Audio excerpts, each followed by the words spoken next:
You're listening to the Back Home Network, presented by Home Field Apparel.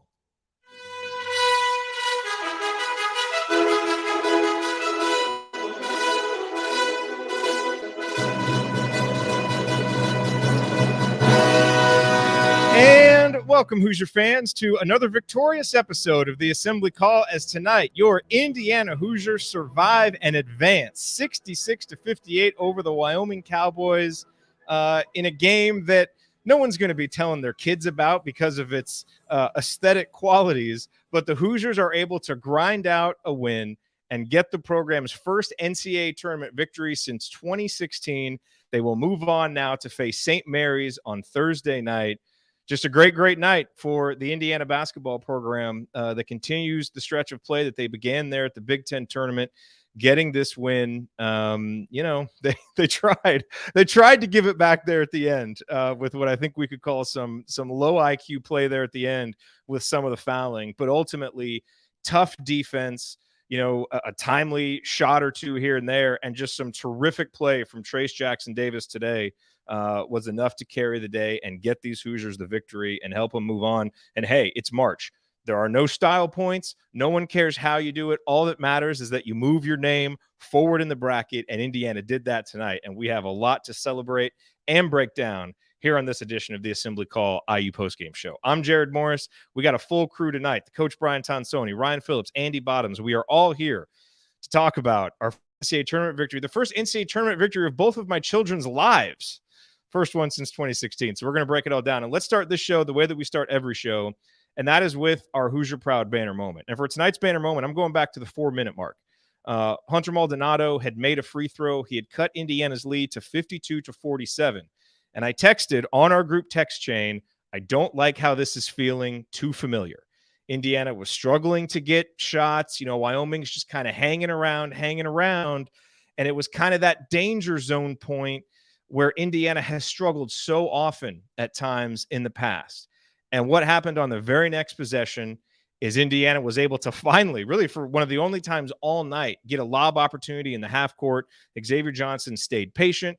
Graham Ike really lost Trayce Jackson-Davis. Trayce got open for the lob, slammed it home. It put Indiana up 54-47 and was a huge bucket because Wyoming, despite, some of Indiana's mistakes and fouls down the stretch, Wyoming wasn't able to get it within 6 again.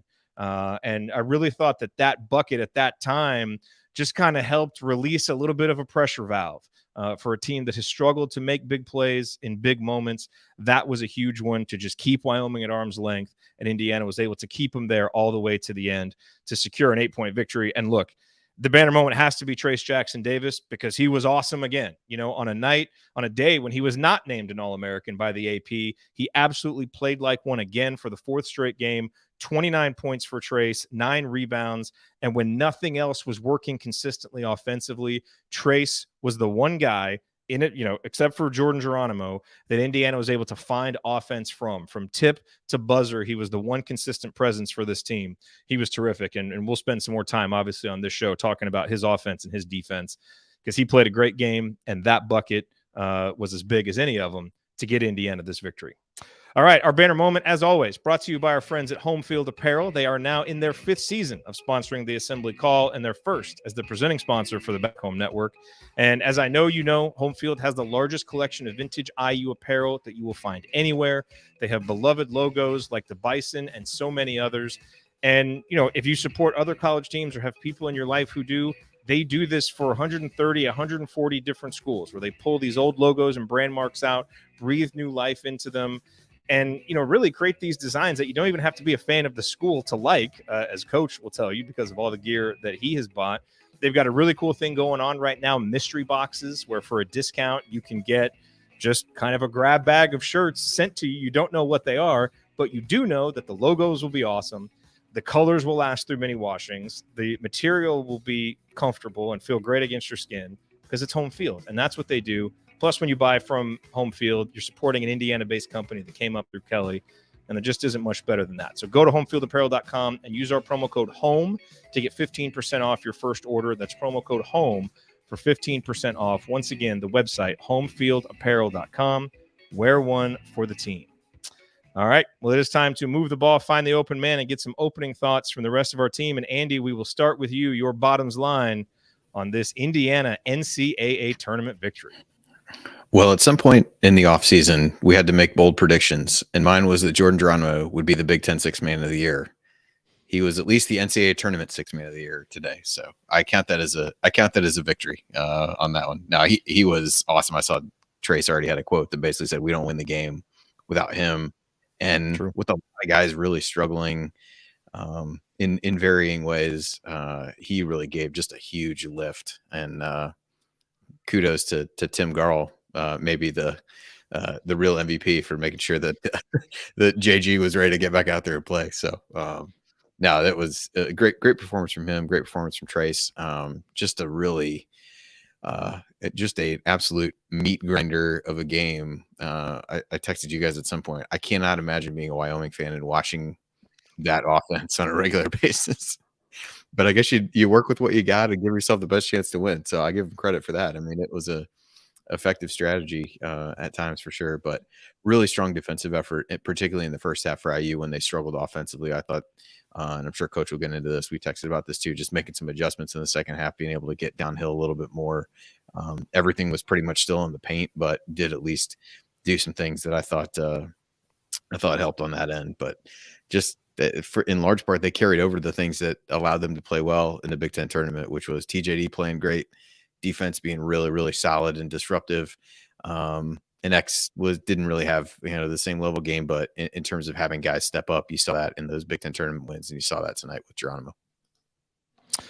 Absolutely. Ryan, let's go over to you. Your rumination on this. You can call it a rant, Morris. It's still you can rant if you want to. I'm just trying not to lead the witness here. Go however you want. You can rant positively. Come on. No, I mean, just a huge program win. Like, let's be real to say what it was. It was ugly. It was what it was. I mean, they only made 8 points outside of the paint and the free throw line. They made 2 threes and Parker Stewart had a jumper. Those are the only jump shots they hit all night long. Terribly ugly, but in March it doesn't matter. You just need to win, and they found a way to win. Wyoming's not a bad team. This was a good win for Indiana, and I will say it was just gritty. I mean, it just was gritty, and a lot of the things that they didn't fight through during the regular season, we saw a lot of times. So in some games they did, some games they didn't, but we saw them sort of late just not fight through things. I mean, look, there were some boneheaded things down the stretch, fouling 2 3-point shooters in the span of about 2 minutes. Trey Galloway fouling a guy in a layup at the end. Like, what do you just let him have the layup, Trey? It's not, you're up by you're stopping the clock and you're letting him get a free throw, an extra point, and then, fouling a guy who's trying to set a screen up there. I mean, just back off your guy. It doesn't matter if they score there. You're just trying to let the clock run. So, I mean, there's some of that stuff, but I felt like they were just tougher than they had been in a lot of these situations this year and, fought through some stuff. And, how many loose balls did they get to? How many, times did they just out-muscle guys for things? You saw Race Thompson, who did not have a good game, dive on the floor towards the end, get a ball, get a timeout, things like that this team just hadn't done enough of this year. You're starting to see more of, and you saw it in the Big Ten tournament against Iowa. You saw it until about 4 minutes and 40 seconds left, and then they kind of got caught in the crosshairs against a very hot team. But this is a huge program win. And we've said all year about making the tournament. Yeah, if you win more games and you play better, you can sell that to people as like, see, we're getting better. But if you're not in the tournament, if you're not on national TV, if you're not winning games, I'm sorry, kids who come to college want to win. They want to be in the tournament. That's what they want to be. And if you miss it again, you're the school that doesn't make the tournament anymore. Indiana not only is in the tournament, now they're in the 64. You can sell this as progress. Look, we went on the big stage. We won a game. We're going to go. St. Mary's is a pretty damn good matchup for Indiana. We're going to go try and win that one. I mean, I can't emphasize what a huge step this is given the last 6 years just to win in the NCAA tournament. First of all, just to be in, but then to win, because Mike Woodson can now point to a direct line and say, see, I'm better than the last guy and I'm going to get this right. And he's got an example. Kids don't care that he had the best defensive efficiency in the Big Ten. They care about wins and they care about this kind of stuff and showing it on national TV that you can compete with the best. And Indiana is now in the tournament competing with the best. They were in today. I consider you make the 68. To me, you're in the tournament. Some people are saying, oh, it's the play and you're playing to get it. No. You make the 68, you're in the tournament. But now you're in the field of 64, and you're going to go roll the ball out Thursday night. And hell, anything can happen in the tournament.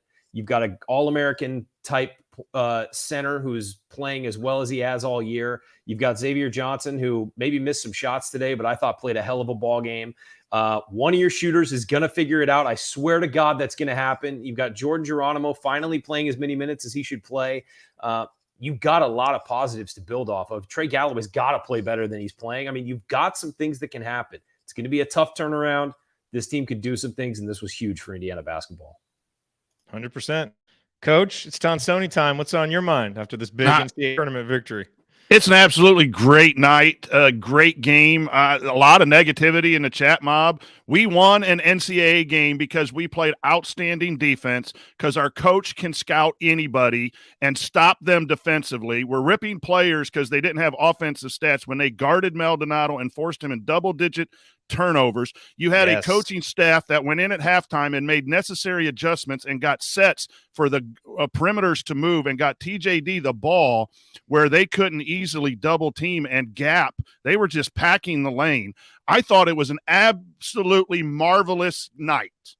Ecstatic. Always want to coach to perfection.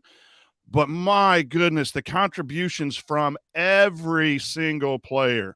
There were a few that didn't play up to their capabilities. You have that. A winning program covers for each other. Geronimo comes in and covers for Race, who might not have had one of his better ball games. Parker Stewart was phenomenal on defense, other than that fouling down the stretch. Maldonado could not get to the rim like he normally does and turn the ball over. This was a fantastic NCAA game, because you start watching on Thursday, they're a grind. You're going to see 2 seeds grind it out against 15 seeds. You're going to see 14 seeds that you didn't know had an outstanding defensive plan and a coach who really is up and coming that makes a 2 seed or a 3 seed, whatever, start sweating it out at the end. We always see those big upsets that happen. Indiana was a better team, maybe should have won by a little more points, but they were clearly better coached, better personnel, better played tonight. It is a fantastic game. Indiana fans rejoice, because this is what we wanted, and we're playing on Thursday at 7:20, and we're going to kick St. Mary's ass. Hey, Jerod, one more thing to bounce. Yeah. Well said, Coach. One thing to bounce off of what Coach said, and people are being – I've saw some people on Twitter being negative, like, oh, our basketball IQ, we barely won this game, whatever. That's the tournament. You barely win almost every game. Unless it's a 1-16 and you're not Virginia, it's every game is barely just going to be a win, baby. Yeah, that's it. That's why it's called win in advance. Survive. Here's what I have to say. There's going to be a day when we do a post-game show after a national championship game, and there's going to be people in the chat complaining about the substitution patterns and that we didn't win by enough points. Let's forget about those people. Let's forget about that. Yeah. Look, and that's not to say that there aren't nits to pick with the performance, and we'll talk about that. It's like any game. There are going to be positives, there's negatives. But, Coach, you're right. And Ryan, I think, one of the points, that you talked about with the defense, here's the big difference between this program now and this program the last couple of years. Archie Miller really tried to instill a defensive mentality in this program. He did. And he got like 75% of the way there. The problem is when this team would struggle offensively, the defense would wilt, and they couldn't really hang their hats on that. Tonight, Indiana couldn't buy a bucket. I swear they were having problems with the new basketball. I mean, almost nobody looked comfortable handling the ball. Xavier Johnson, most notably, who had his worst shooting day, even from the free throw line that we've seen. So they were struggling through a lot of that. But, Coach, to your point, the defense did not wilt. Parker Stewart was struggling to get going offensively, made some mistakes, but he played tough on Hunter Maldonado, made him work. And Maldonado got some buckets on him, but also turned it over at times. And so, Andy, as you look at why this win is so impressive, to be able to come out and have a lot of things that you did in the Big Ten tournament not working. They couldn't get to the pick and rolls a lot. They couldn't get as many of the lobs as they wanted. Some of that stuff wasn't working, but they found another way to win and a way to defend a strategy they hadn't played against a ton with a point guard like that. And so, yeah, some guys didn't shoot well and some guys didn't play well, all that stuff. But the guys stepped up who needed to. and Indiana moved on. And that's what you have to do in the tournament. And they found a way to protect a lead that they haven't done. So, we're looking for, why are things different? What kind of progress is being made? I thought you saw a lot of it tonight, man. And, come on, it's been since 2016. Enjoy it, because this is fun. And it was not an aesthetically pleasing performance, but there's a difference between playing well and shooting well. Indiana played well tonight. They just didn't finish offensive possessions. That's the only thing they didn't do, but they finished the game, and that's what matters. Yeah, I think defensively, you could really see it from the onset. I thought TJD, coach talked about the job that a number of the guys did on Maldonado. Kopp had a couple nice plays on him, being able to poke the ball away. I think he was the one that poked it away when Race, dove there with about 5 minutes left and got on the court and did it. Stewart had some good plays. Race guarded him really well at the end of the first half.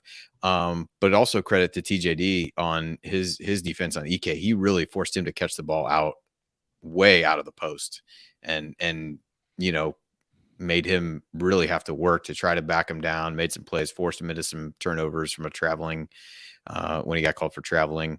I joked that he was like the next Ethan Happ in our text chain, because I thought he traveled every time he touched the ball most of the time. I mean, he would barely establish his pivot foot and then switch it. Yeah, although Trayce got away with one late, so what do you? They allowed Trayce to take 4 steps late in the game, and he lost the ball and it still went in. It was great. He deserved it. It was fine. Yeah. But yeah, I mean, I think you saw the defensive game plan, and there were times that they at Wyoming had guys hit threes in the first half. The guys that hit threes for them in the first half were not the, none of them I don't believe came from the guy who was shooting 40% on the game. And so I think if you're IU, those are the shots that you were willing to give up. And they made some in the first half, and I think they were 2 for 10 from 3 in the second half. And Maldonado is the guy that hit both of them, and he's another guy that you don't really mind taking threes given his percentage on the year. So I thought more often than not, a team that runs that many things through the post is going to get baskets by the basket because they're doing that so often. But I thought IU did a good job of turning them over. That was pretty apparent from the get-go. You get Maldonado, who's a key player for them. You force him into 10 turnovers. But also I thought forced other guys to take shots that IU was willing to let take those shots. I think that speaks to the game plan that coach talked about. Coach, sometimes when Trayce has a big performance, we talk about him in the banner moment and then we can forget about him until the game ball. I think his performance tonight warrants some more first segment talk. Because, he's been a different guy these last 7 halves, and you saw him playing with purpose from the tip. He played 36 minutes tonight. I don't think he came out in the second half, and he didn't show any signs of fatigue. You would maybe see him like in between plays looking a little bit tired, but when the ball was in play, he played tough defense. And as impressed as I was with his offense tonight, and it was good. I mean, Indiana needed those 29 points. He found different ways. This is now, even going back to the Purdue game, this is really the 5th straight game where his post defense has been outstanding. Toughness, positioning, attentiveness to kind of the small details that we weren't seeing from him a lot through Big Ten play. And I feel like we're really seeing it now. And you're just seeing this awesome talent fully realize himself as a player. This is a legendary stretch of basketball for Trayce Jackson-Davis, putting this program on his back. And it's on both ends. It is not just offense. He was really good on both ends tonight. I thought you can tell early on, I was worried at the Michigan game because he wasn't into the game, but boy, he was locked in early. And the key for TJD, we could talk tons about all the stuff he did right, but he played defense without fouling tonight and didn't have to sit for long stretches of time. I thought that was the key, that we got their bigs in foul trouble. They didn't get our bigs in foul trouble. And they're thin. Yeah, and then they didn't have a lot of depth, and they didn't have a place to go, and then that lets Indiana just eat on the other end when they got to be careful fouling. But I thought TJD was really locked in, and once late in the first half when they made their little stretch, and then all in the second half, I thought they got TJD out in the perimeter, elbow catches, ball screens, got him on the move. They cleared out a side and put 2 or 3 shooters on a side opposite the post up, which, again, they have to go double, or if they played him straight up, then TJD was just better than anyone they could put on him.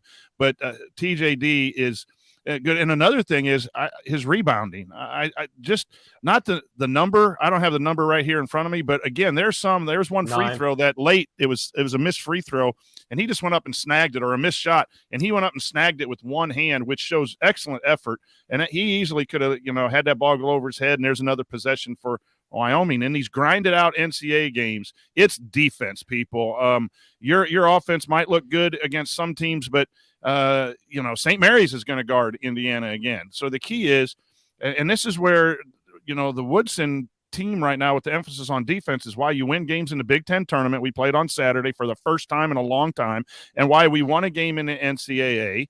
Our offense obviously is going to take us only as far. We'll get beat when a team, in a game like this where a team just scores a little bit more. But boy, you much rather have a team with a strong defense than some other teams that we root against that don't have that strong defense but have a great offense. Those are the teams that exit early when they're not supposed to. Every element of Trayce Jackson-Davis's game right now is the best of his career. Offense, defense, rebounding, all of it. Yeah, fantastic effort. Here's one thing from Trayce Jackson-Davis we've seen a lot of over his career. He'll have one great half and then fade, or he'll start well and he'll burst. Yep. Tonight, 14 points in the first half, 15 in the second half. He was balanced. And 9 of 11 from the free throw line. Yeah. I mean, and that was with the wonky ball everybody was having trouble shooting with, which apparently a lot of people say that when you use that ball for the first time, it's really hard to use. And these are brand new balls for the tournament. So, but I would say, you're right, Coach. 9 rebounds from Trayce, and 8 of them were defensive. Sometimes he mixes in a number of offensive rebounds on missed bunnies or whatever and tips them back in.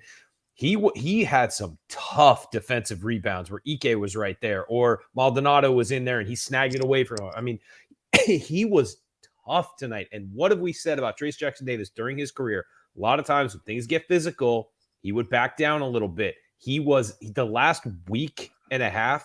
That has not been the case. He is he's being challenged and he's fighting through it and he's fighting back. And he is showing not just that he's a finesse guy and an athletic guy, but that he's a tough guy. And he's getting a little what we've always said about Race Thompson. Race Thompson is just a tough dude. And Trayce Jackson-Davis is showing that he is too. That toughness, here's something too. His catching the basketball has been better. Some of the lobs that we saw in the Big Ten were out of the cylinder, out of the area, and he goes up and gets them. And when people are trying to dive at you in the post from a various angles, that throw that ball up high or a bounce pass down low, he's doing a good job of catching. That's that mental toughness. You said a tough guy, Ryan. Totally agree. It's mental toughness on defense, forcing a guy out a little bit quicker, being the second guy off the floor trying to block the shots, not fouling. Guarding guards after a absolutely. Just a fantastic effort by our leader. Andy, the other guy that I want to talk about here at the end of the first segment is Xavier Johnson. And statistically, this was not the kind of, just phenomenal game for X that we've seen. 10 points, 7 assists, 4 boards, a couple of turnovers. 3 of 12 from the field. Not bad by any means. We've just seen him scoring more. He's been a little bit more efficient. I think I could make the case, though, that this is actually one of the more impressive performances by X and really shows his growth. And it's for this reason. In the first half, I feel like November or December X would have gotten really frustrated because it really seemed like he was having trouble controlling the ball. He couldn't finish on any of his drives. A couple calls didn't go his way. And we've seen him get frustrated. And the way that Wyoming was defending, sagging in, all this stuff that's been working, the pick and rolls and him finding space in the half court, and being able to get into the lane and do a little jump stop and either, dish it off or, hit a little, short jumper. None of it was working, but he just stuck with it and stuck with it and stuck with it. And outside of a few possessions, really didn't force stuff. And then what happened is the game kind of came around to him and he ended up with 6 assists in the second half. Was able to knock in a couple of free throws late, never really got his offense going, but I thought always stayed in control of the team when he was out there. And that's the growth for him, is that he was able to do that in this second half without getting frustrated and forcing too much. So the numbers weren't there tonight, but I thought we saw the continued maturation of X that has been so impressive over the past couple months. Yeah, I think, he missed a lot of shots up by the rim, but I didn't feel like there was one shot that I think early in the second half he forced a long jumper. I think after he had actually made one going to the basket. But otherwise, I didn't feel like he took bad shots. And I think they did a better job of being able to get him going downhill a little bit in the second half, and he was able to set up other guys. Didn't get much off the pick and roll. It's been working really well with Trayce until one of the very last possessions when he was able to get a lob to him. But yeah, I thought he was pretty composed overall, which I think to your point shows that continued, maturation. I thought they all were a little bit jacked up early in the game, just kind of going a little bit too fast. But I think part of that was, and this is an area where he really helps you. Wyoming just wants to walk the ball up and slowly dribble down into the post and do whatever. And I thought he was a guy who every chance he got, he would really try to push it, which we know that that's what he's going to do. But I think it was at least a little bit of a way for IU to kind of get some things out. And there was a stretch, I think, toward the end of the first half when the offense looked a little bit better. Like the tempo of the game got sped up a little bit, and he was obviously a big part of that. And I thought, when Rob came in the second half, I thought Rob had some really good minutes in the first half.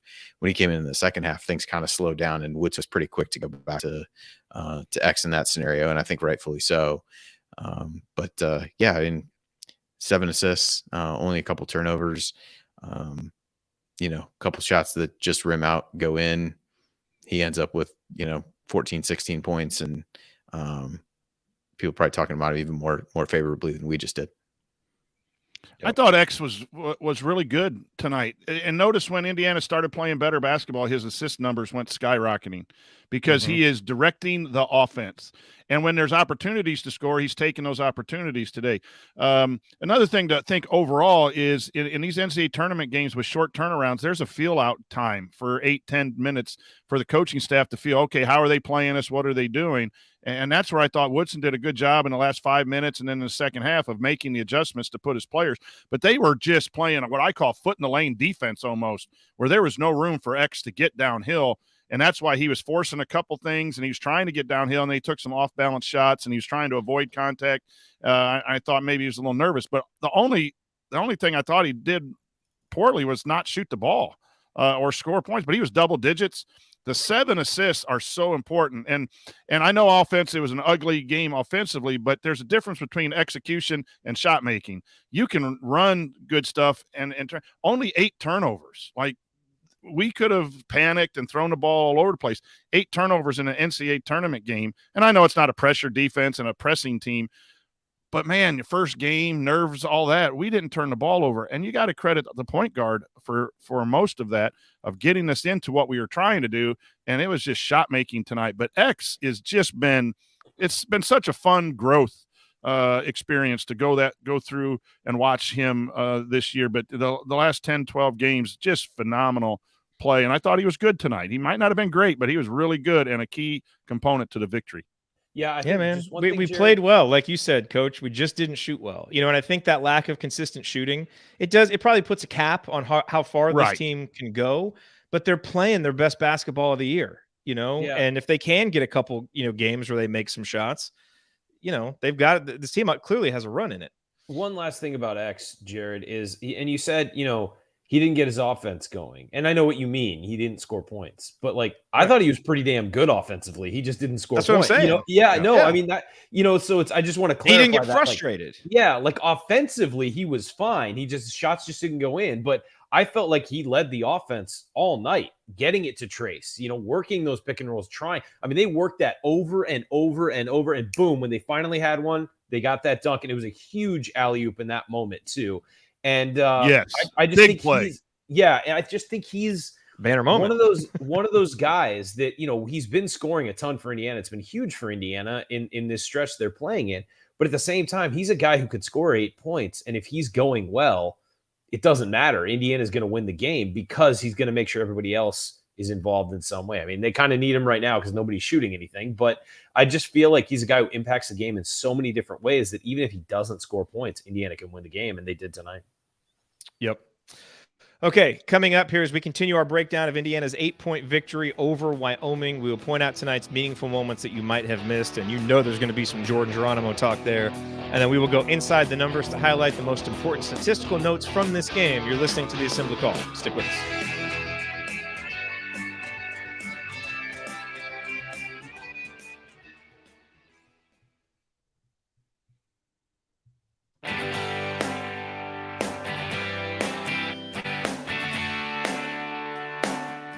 Hi, this is AJ Moye. What's the only thing better than upsetting Duke in the Sweet 16? Celebrating it with friends afterwards. Join Jerod, Andy, Ryan, and Coach for the assembly call after every IU basketball game. Go Hoosiers. Now there's a guy who knew how to grind out some NCAA tournament victories.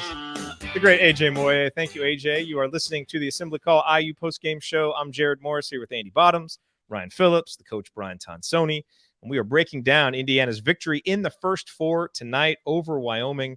And guys, it is time for today's meaningful moment that you might have missed. Look, Jordan Geronimo had a lot of meaningful moments tonight. I want to go back to a couple in the first half that I thought were really meaningful. It was such a slog, and Indiana was really struggling to get anything going offensively. And around the 8-minute mark, Trey Galloway got a steal, drives in, misses the layup, and Jordan Geronimo just hustling and gets a follow-up dunk, which made it 13-8. And I wrote in my notes, man, we just needed any kind of bucket.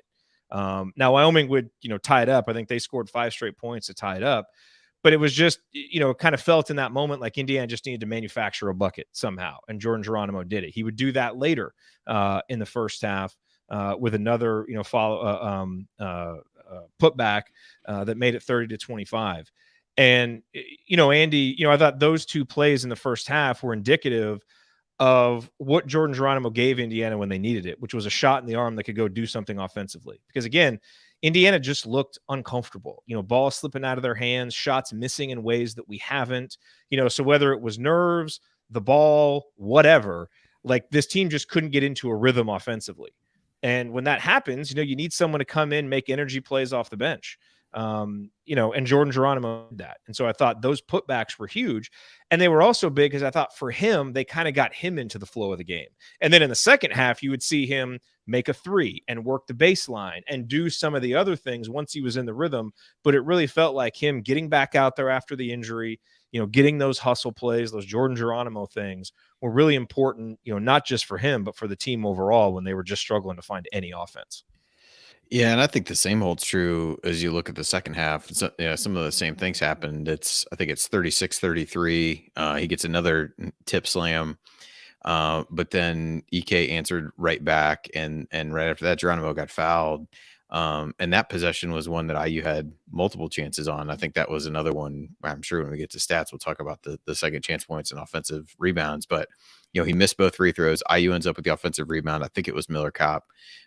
Then Xavier Johnson misses a layup, but the ball goes out of bounds, and then eventually Geronimo scores. And then a couple possessions later is when he just snatched the ball right as Maldonado was trying to put it up to shoot it on that block, and then he comes down and hits a three on the other end.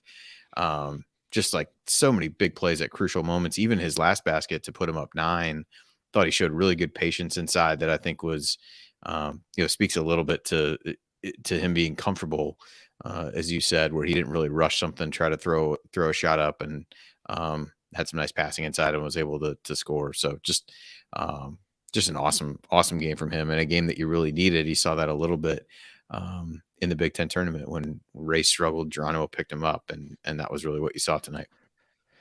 Yeah, and Ryan, along those same lines, in the first half, Wyoming actually went up 3 on a Hunter Thompson 3-pointer. They went up 18-15.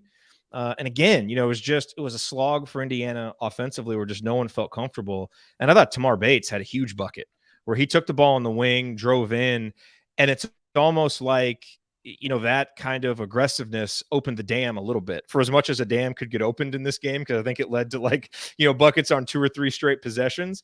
But it was like kind of people fed off of his confidence a little bit. X took it to the rim on the next possession, then he got it into Trayce for a bucket. And I think at one point Wyoming went up 21-17, and that tied it up at 21. And it just didn't allow Wyoming to get any control in the first half. And then we would end up, of course, going on to lead 30-25. But really, I just thought the timing of Tamar's bucket was important. And I think it was his only one. Frankly, I kind of thought he maybe earned some more time. But again, in a first half where guys just looked uncomfortable, Jordan Geronimo and Tamar Bates coming in and being comfortable offensively, I just thought helped, in really key parts of that half. Yeah, I'm shocked Tamar Bates didn't play in the second half. Played 11 minutes in the first. I mean, half. I'm not, because we've seen what he does in the second half. I don't. I would have substitutions, thrown him in there, given him 5 minutes, see what he can do. But as far as I'm concerned, this is known as the Jordan Geronimo game until he does another one, which he may do at some point. But 15 points on 7-11 shooting. I mean, he looked like he didn't look like a young guy out there. He looked like he felt confident against everybody he went up against, and knocked down a three when nobody else was hitting a three at that point. 3 offensive rebounds, 7 total in 19 minutes, plus 7 on the night. I just thought that his energy and effort, and I've been saying it for a while, that I just think they need to find ways to let him play more, because he just gives a lift when he's in there, even if he's not scoring, whatever. But 2 things I loved about what Geronimo did tonight. He's had some dumb turnovers this year, or just, stupid things like, drop it off his leg or something. Accidental, but just dumb things, maybe throw a bad pass. No turnovers, only 2 personal fouls. He fouls too much, and 2 personal fouls. Had a block. The energy rises when he's in the game. I mean, it's like Trey Galloway when Trey Galloway's going. The energy rises. Things get better. And so I realize he's not going to knock Race Thompson out of the starting lineup, but you can give Race and TJD a little more rest by rotating one of them in with Geronimo. Maybe in the first half. I know Trayce shouldn't have come out of the game in the second half. I've been advocating for less minutes for him all year. There's no way you're taking him out right now. But maybe if you get him a timeout here or there, a couple minutes for the under 8, whatever, you want to get him a little breather so he finishes strong, put Geronimo in there with Race, like whatever, you can mix it up. But there's a reason to give this kid more minutes. And it's that, especially when they hit a lull, and Indiana hits lulls offensively especially, it's a chance to get this team some more life. And he did that tonight. And quite frankly, as TJD said after the game, we don't win this game without him. And Indiana does not win that game without Jordan Geronimo. And I'll agree with you on Tamar Bates. I just thought that's the thing that I'd like to see Tamar Bates do more of. Like, a lot of times he will either shoot a 3 or he'll take like one dribble in and pull up. He can get to the middle of the key anytime he wants. He just has to realize that and make those little floaters or those little pull-up jumpers there. He just has to realize that. And that's, he can do it. And I think that we need to see more of that. And I think we need to see more of him, quite frankly. And Coach, on the point of Geronimo, this is now the second game out of the last 4 where Mike Woodson has not been hesitant to pull a struggling Race Thompson in the second half and give Jordan Geronimo those minutes. And, Race, I thought, really struggled to get anything going in the first half, and probably had one of the worst stretches of his career early in the second half, honestly, with just some really lackadaisical defense, not able to control the ball when he's making an offensive movement toward the bucket, got a couple of, bad fouls. And Woody put Jordan Geronimo back in and essentially left Geronimo in outside of, kind of spelling him for rest almost, it seemed like. So I don't know exactly what's going on with Race, because he was, bad in the Michigan game and struggled tonight. And it's so noticeable because we've come to expect such consistency from him. But, it is, Woody will definitely, he doesn't do it as much with the wings, but he does seem to do it more with, at that 4 position, certainly lately, where he'll roll with Geronimo if Geronimo's got it. And tonight he did. And obviously it paid off, but I think Indiana's going to need to get good Race Thompson back going. You're not going to make a run in this tournament with Race Thompson playing like he is. So I don't know if injury or, just struggles or what, we haven't heard of any of those things. He just doesn't quite look like himself. And didn't tonight for sure. Yeah, he struggled, but again, next man up. It's nice when you have some usable depth, and Geronimo has done that both in the Big Ten tournament with his play, and then obviously tonight with just outstanding effort. And it's one of the things that I think we talked about Bates, you talk about Galloway. There's a level of athleticism that goes up when they come in the game that is needed to compete in the NCAA tournament or in any college basketball game.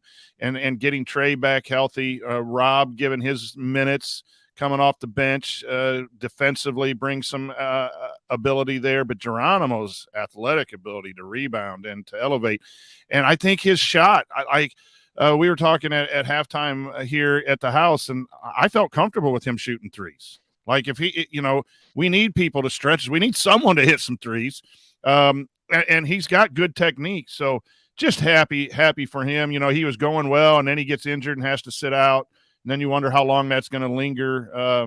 But he got right back in there today, and just, a lot of comments where I agree. I don't think we win without those efforts. But he gave like a Race Thompson-like effort when Race was down, and that's what good teams do. That's right. So yeah, you ride them. When you got a hot hand who's doing some nice things, you ride them. And I think Coach Woodson had a really great game tonight, to be honest. And Ryan and I have been a little tough on Woody, and I think rightfully so. And winning changes that perception probably maybe a little bit unfairly. You pick on him when he's losing and praise him when he's winning. But you go back to the Wisconsin game and some of the new stuff that they're trying to do. And then the fact that they just keep fighting and keep fighting the non-basketball stuff, Woodson is doing an outstanding job. So yeah, I think it was great that Woody kept Geronimo in there. I don't think there's one thing I can even think that Woodson did tonight that wasn't great. I'm kind of getting on the Woodson train here. Coach is back, baby. He's back. All right, Andy, let's go inside the numbers. This segment sponsored by Ed Fang and the Power Rank. He's got a podcast out called Bracket Wisdom. And if you want to win your March Madness pool, you should definitely listen to that podcast, Bracket Wisdom. Plus, Ed has a course that you can take. It includes his book. It includes all of his, best tips and kind of, who are the good value plays, who are the picks that you should have, kind of the contrarian plays that will help you win your March Madness pool. Follow Ed. It's at the Power Rank on Twitter, and you can find his podcast. He normally talks a lot of football, so it's called the Football Analytics Show, but his Bracket Wisdom episodes are in there. So go find that, listen to it. Obviously, you've got a couple of days still to complete filling out your bracket. So go do that. And we thank Ed for all of his support for the show this season. All right, guys, let's dissect the numbers that tell the story of this game. Andy, maybe we just leave shooting out of it. That's maybe a story that we don't want to tell. That's fair. What numbers jump out to you? I mentioned this a little bit earlier. 15 offensive rebounds for IU, 16 second chance points. All those little areas where IU can get an advantage. I mean, second chance points 16-6, bench points 19-5, points in the paint 46-26, fast break points 16-0. Just all those kind of specialty stats were really good, and I think that's in some ways how you're able to paper over some of the poor shooting numbers that you had, and then obviously forcing the 19 turnovers, including 15 from the combination of Maldonado and Ike, and they use a lot of possession, so that stands to reason. But they had 15 made field goals and 15 turnovers between the two of them, so it's a ratio that probably will get you where you want to go. And the other one, look, our friend John Gassaway is big on this shot volume, and it's actually a big predictor of NCAA tournament success. Do you just get more, shots on the basket than the other team? I mean, and typically what accounts for that is turnover rate and your ability to get offensive rebounds. So Indiana grabs 15 offensive rebounds to Wyoming's 7. Indiana turns the ball over 8 times to Wyoming's 19, and Indiana gets 16 more shot attempts, Coach. I mean, you look at the numbers and you think, my God, Indiana should have won the game by more. And again, this is where style points don't matter. Indiana won the game. And on a night when you're not shooting well, just get a whole lot more shots than your opponent does. And that's what Indiana did tonight. And that was the path to victory. There's many games within the game. From a statistical standpoint, we all focus on maybe some of the offensive things, but what you're mentioning there is you got to win segments of the game, and you can win that by turning someone over. You can win that by getting second chance points. There are different ways to win basketball games than just your first shot defense or your first shot offense that you kind of look at. So, and I thought Indiana did that. I think I heard the announcer say that when Wyoming shoots over 54% from 2, they were, incredibly successful. Well, they got there real close in the second half because they were like 9 of 13 or 9 of 12 something in the second half, but they only had 12 opportunities. So you can say, well, oh my gosh, they gave up a lot of easy baskets to post-ups in the second half, but they also turned Wyoming over, which is part of the defense. So there's many ways to win, and if a team's going to be effective in post-ups, which Wyoming was, then you just try to prevent them from posting up as much and limit their opportunities. And this think about this. You find out Sunday night you're in the play-in game. So you're kind of doing some research on teams throughout Saturday after you got beat and all of that stuff, but you have no idea. There's 67 different kind of matchups probably, depending on who's in and where you're at. But you get that Sunday night, and that's the NBA turnaround too. Although Woodson probably has a file for every NBA team if he's coaching the NBA, but you didn't suspect Wyoming. But it has a quick turnaround, and to figure out a way to stop that unique offense, and Coach Linder does a good job. I know everyone's saying that Wyoming's offense is boring. It is boring, but they were like 9-23 2 years ago, and now they're in the NCAA tournament. So he's doing some things right, or taking advantage of his personnel in a way to win basketball games. That was a tough scout. It'll be a tough scout until we get out to the Sweet 16, have 4 days to prepare. You got 2 days to turn around now and put the emphasis on St. Mary's, and then if you win that one, you got UCLA or Akron that you got to get ready for. But I just really think the high levels of turnovers for someone who averages 11, it's just kudos to the scouting report and to the young men buying into the attitude of defense wins, and that gives me a lot of hope going into Thursday. Also, let me give credit here in the numbers section to Tony Adranya from IU Film Room, who did our Wyoming scouting report and accurately predicted the score. His score on the scouting report was 66-58. So kudos to Tony. How's that for a scouting report?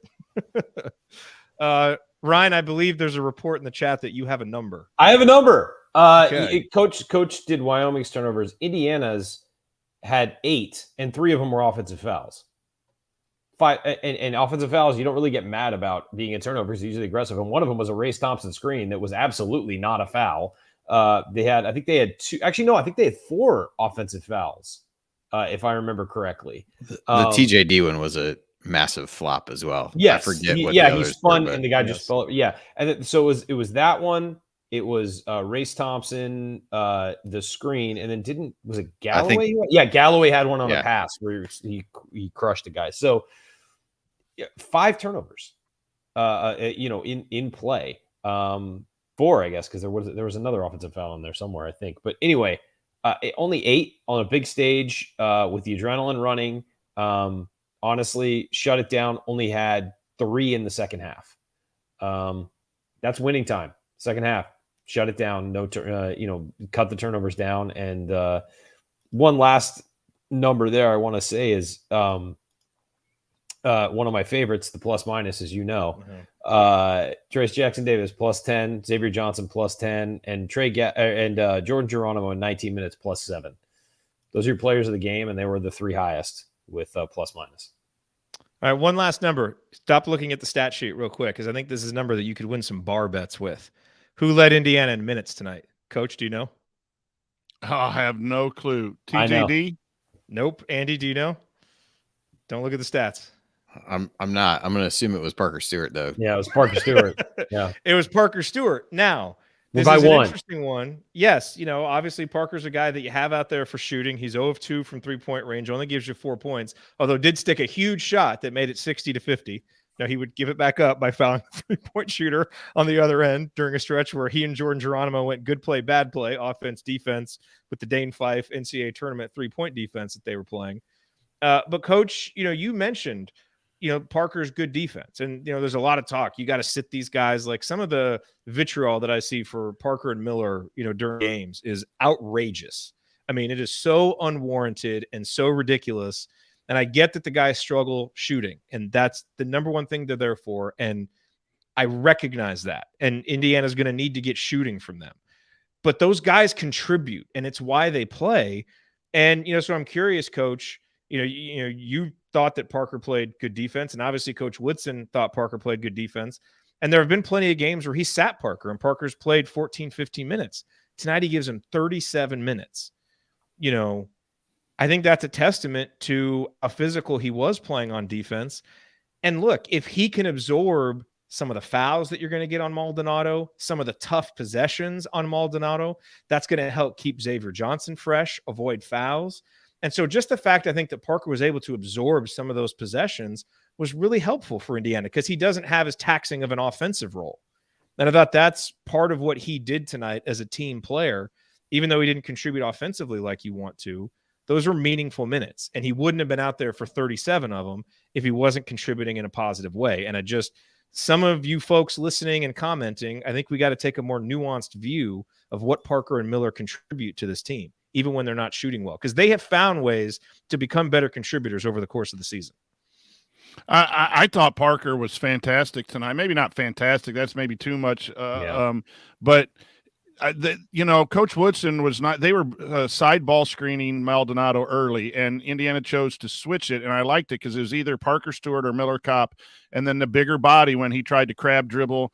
We call it a Barkley move into the post, and he was just bumping and bumping. And both those guys were physical. Miller's 6'5", Parker or 6'7", and Parker at 6'5", and Parker's got a little bit of nasty to him, which sometimes hasn't worked out with the attitude and all that stuff, but he doesn't back down from anything. And you kind of needed that because Maldonado ended up turning the ball over 11 times. There was one time that Parker had real quick hands.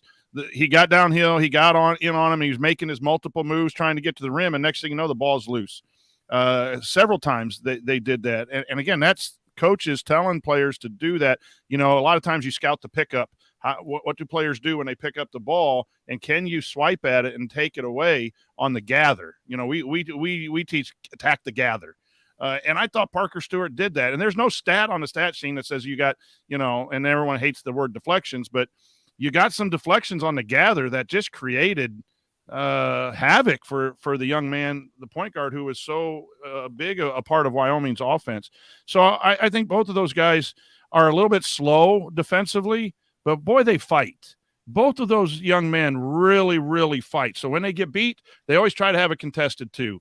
They never give up. They're trying to deflect the ball or whatever. Those two guys, I think, really lay it on the line quite a bit. And maybe they don't feed the stat sheet, but as coaches, you're going to ride those guys, just like Coach Woodson rode Geronimo. Parker Stewart did a lot of non-stat machine things that won the game tonight. So, yeah. Well, relax a little bit on Parker. He hit a big shot too. That pull-up shot was huge. Every basket was huge in a game like this tonight. So, he hit 33% of our made jump shots. So, I mean, you can't take that away from him. It's fantastic. And the last point I want to make on this, Andy, is, it's also the way that Wyoming was defending us dictated needing Parker out there, because they made it very clear if they didn't trust you as a shooter, they were going to pack it in. So Trey Galloway, they played 10 feet off Trey of Galloway Trey. had it out there. And so even if Parker wasn't making it, he's the most credible 3-point threat. And so he provided some spacing for what Indiana wanted to do. And so that's another reason why you had to have him out there in a certain respect, just because of how they were defending us. Yeah, there was one play. Galloway is standing in the corner. His man is like underneath the rim. Which is not foot in the paint, like literally in the middle of the paint.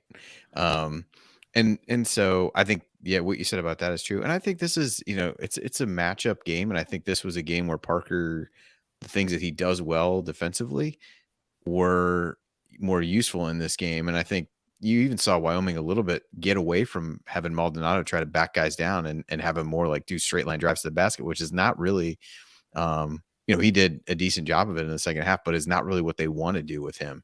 And IU and Stewart included really took that away because of the way they were able to be, kind of physical with him and not let him just get easily into the post. And that's, again, we've talked before about there are certain guys that it's not a good matchup for Parker Stewart, but I didn't think this one was a bad one. And I thought he played well enough that you saw Wyoming do things differently offensively in the second half than they did in the first, which I think is attributable to what he was able to do. Yeah, one thing about his defense, he struggles with quick guys who are just going to blaze you. Like a Jaden Ivey is a bad matchup for him. This was a matchup where it's a physical, kind of bigger, not as quick guy. Maldonado has some quickness when he's spinning off of something or whatever, but he's not going to straight line drive you. And I just thought that you're right. It was a much better matchup for him than some of the ones we've seen. You got to take advantage of those when you have them.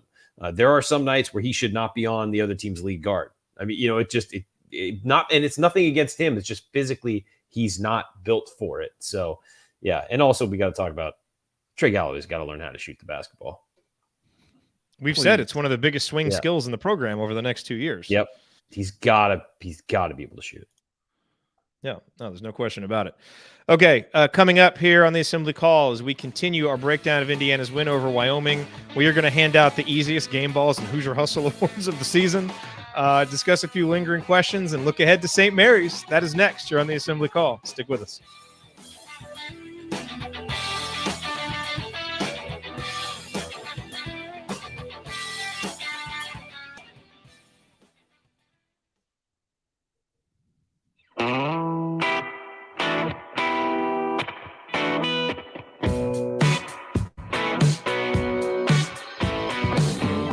Hi, it's Thomas Bryant. What's the only thing better than being Kentucky in the NCAA Tournament? Celebrating it with friends afterwards. Join Jerod, Andy, Ryan, and Coach after every IU basketball game. Go Hoosiers. There's another guy who knows how to close out NCAA tournament games, the great Thomas Bryant. You are listening to the Assembly Call IU postgame show. Catch us live immediately following every IU basketball game, and not just men's basketball games, but women's basketball games as well. We'll have postgame shows after every NCAA tournament game for both teams. And, of course, we do our show Thursday night as well at our website, assemblycall.com. And also make sure you get in our email list, join.assemblycall.com. There's almost 10,000 IU fans on that list. We send out great free content and analysis. Go to join.assemblycall.com to sign up. I am Jerod Morris here with the coach Brian Tonsoni, Andy Bottoms, Ryan Phillips, celebrating Indiana's first NCAA tournament win since 2016. My goodness. Think about where we were, middle of the second half against Michigan, and now here we are talking about an NCAA tournament win, looking ahead to, a big 5-12 matchup against St. Mary's, which we will break down here in just a minute. But first up, we have our game balls. And gentlemen, I think there's only one place where this game ball can go, especially now that we have a Hoosier Hustle Award that we can dole out. But I believe this is Trayce Jackson-Davis's game ball for being the best player on the court. So let's anybody have a new angle to describe Trayce's greatness tonight? Ryan, you want to go first? Well, Jerod, I'm going in a different – no, I'm just kidding. No. Not even going to allow it. Not even going to allow it. No, I mean, he's just, as we said, it's almost like he's taken the way the season finished. I mean, would they lose 7 of 9 or 6 of 8 down the stretch? I don't remember exactly what it was. I've tried to put that behind me, black it out of my memory. It's almost like he took that personally and saw there's a chance to make the NCAA tournament in what might be my last time on campus. He said that. He said he's heard the narratives about how he doesn't close seasons well and doesn't rise to challenges, and he wanted to rewrite those. Yeah, and he's done it. It's almost like somebody pissed him off. Let's be real. Somebody pissed him off, and he's playing like it. And even in the loss against Iowa, he was fantastic.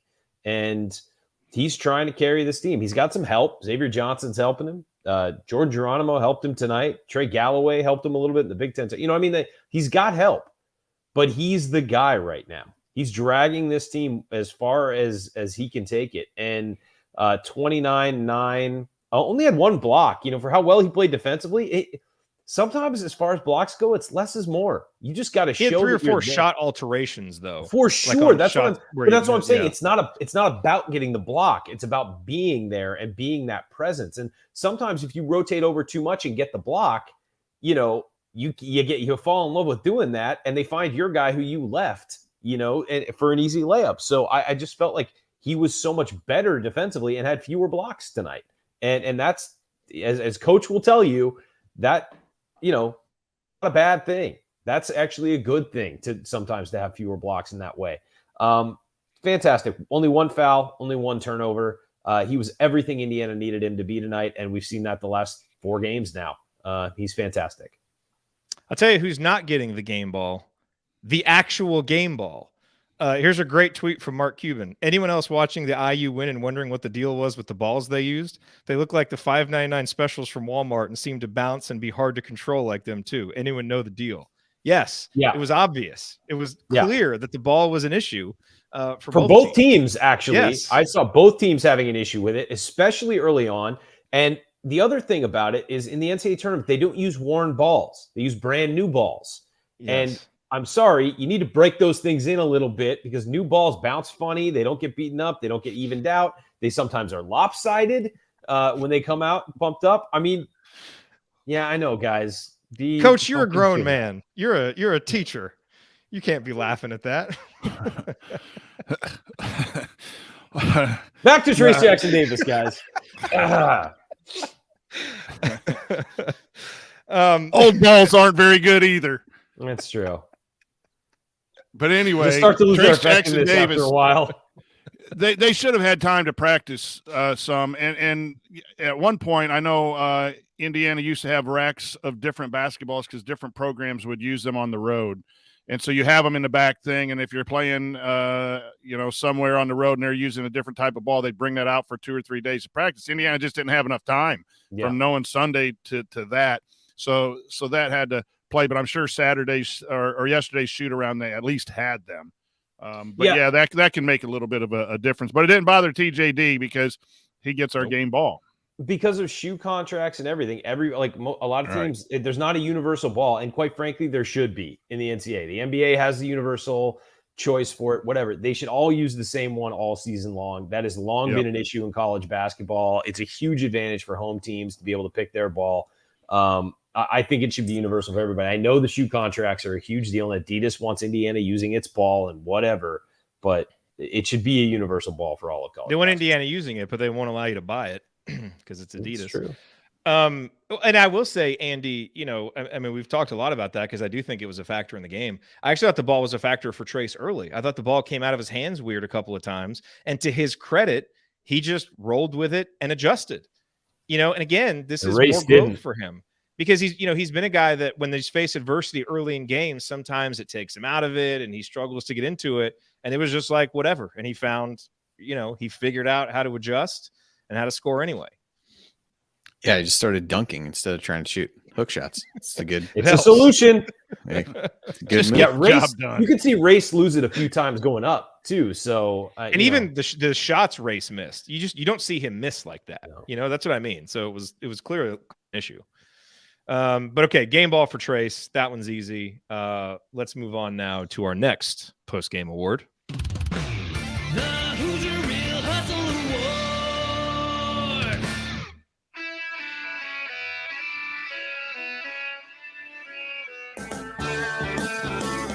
Hi, this is native Hoosier Anthony Leo. I pride myself on hustling every second I'm on the court, so it's an honor to present this episode's Hoosier Hustle Award, sponsored by our friends at Evansville Security Services.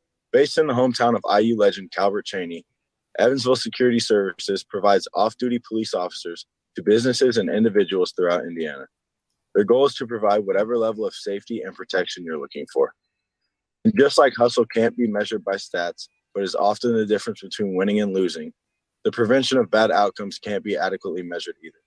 But it can still have a huge impact on your bottom line and peace of mind. So let Evansville Security Services help you prevent a bad outcome today. Go to evansvillesecurityservices.com to learn more. That's evansvillesecurityservices.com. Thank you, Anthony. Speaking of Anthony, we were texting about this. I actually, he didn't get in the game, but I actually thought this would have been a good spot to play Anthony Leal in a game like this, where he can defend Wyoming. You need someone to make a shot, maybe give him a chance. He can make tough post feeds. I thought he would have fit in a game like this. He's not high enough up in the rotation, and Woody, he's pretty set with what he likes to do with his rotation, so it didn't happen. But I thought it would have been interesting to see him get in there. But Hoosier Hustle Award. But Leo wins games too because of his bench energy. Yeah, it is an unsung thing to have that bench energy where you're not pouting because you're not getting any run or fake clapping or standing when everyone else is doing. Like, he is out there encouraging his teammates, helping them, talking plays. I see him calling out plays and everything. He is locked in as a member of this team, and that is something that I really appreciate.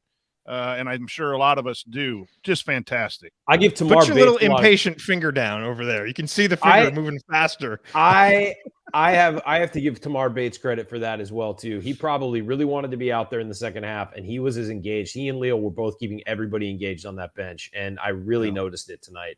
And so a lot of credit goes to him as well for that. Yeah, Easy you there, know, and Dikembe. We don't need, you don't need to. it's funny how it starts moving faster the longer coach keeps going. That Just was, thought you didn't my notice. wrap it up finger. It's the Just it's thought like you it's didn't award notice it at season. first. You wrap it up. Um, hey, you know, Anthony Will says you can measure hustle by stats. And then sometimes your hustle guy goes for 15 points and 7 boards, and it actually does come through on the stat sheet, because I thought Jordan Geronimo was energy, hustle, and it came through in the numbers today. Now, he also made some jump shots, but his contributions, it was hustle that was productive.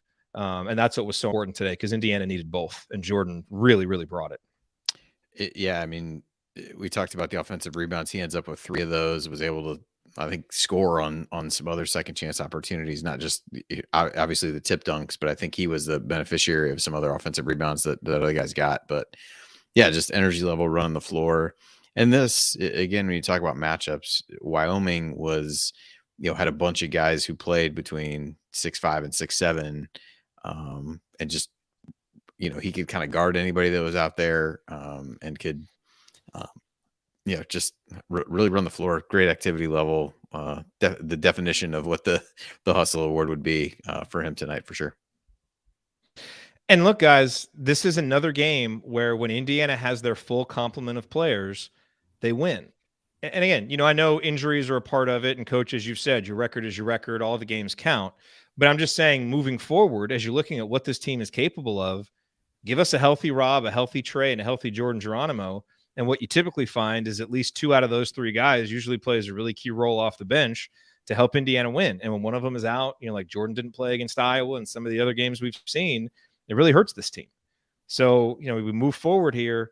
If we can keep those guys healthy and keep this complete roster, this roster, when it's all been together, has been really good, and won a lot of quad 1, quad 2 games. And it's just, if you're looking for reasons, again, for why this team can make a run, keep them healthy, and they can. Any other points on Jordan Geronimo? Or, one other thing I want to say, I mean, he's the obvious winner of the Hustle Award. There's no question. But to the point that one of you guys made earlier, it was a team hustle night. There were I thought Indiana was quicker to loose balls, quicker to rebounds. Ryan, you mentioned the play late in the game where Miller Kopp pokes it away from Maldonado and Race dives on the floor. Both of those guys struggled to get involved. And yet when there was a big hustle play to be made, they were there to make it. Same with X. He's, doing his normal hustle, all over the place. That's why you win games like this. When you're not shooting, you do all the other little. It's one of the most impressive aspects of this team is even when they're not shooting well and the offense struggles to get into a rhythm, for the most part, they're doing all those little things. And that's why you can walk away a game like this feeling really, really good. I mean, you're going to walk away anyway. It's a win in the NCAA tournament. Won in the NCAA tournament. Right. But that's what I mean. It's like, okay, we didn't get lucky to win this game. Like we forced turnovers and we corralled loose balls and we got rebounds. We took this game from Wyoming. It just by more, but because we did all of those things, we still won the game by 8. And that's impressive. Look at the hustle stats, Jerod. 3 blocks, 3 steals, 39 rebounds, 15 on the offensive end. They beat them in every stat, in every hustle stat. They outworked Wyoming. That's how they won. They were tougher, they were stronger, and they outworked them. Coach will tell you. They outcoached him. They did outcoach him too. But you know what? You can win being outcoached if your team is tougher, hustles more, whatever. I mean, the coaching, obviously, that helps, takes it to another level. But basketball's not tough. You outplay a team, you're going to beat them. I mean, you just outwork them. You're going to beat them almost every time. Tom Izzo has made a career out of that at Michigan State for years. His teams are tougher. They play harder. They rebound. They find loose balls. When you get talent, that's when he gets elevated to a Final Four team. But in general, you don't want to play those teams. You're right, Coach. I should wrap that up.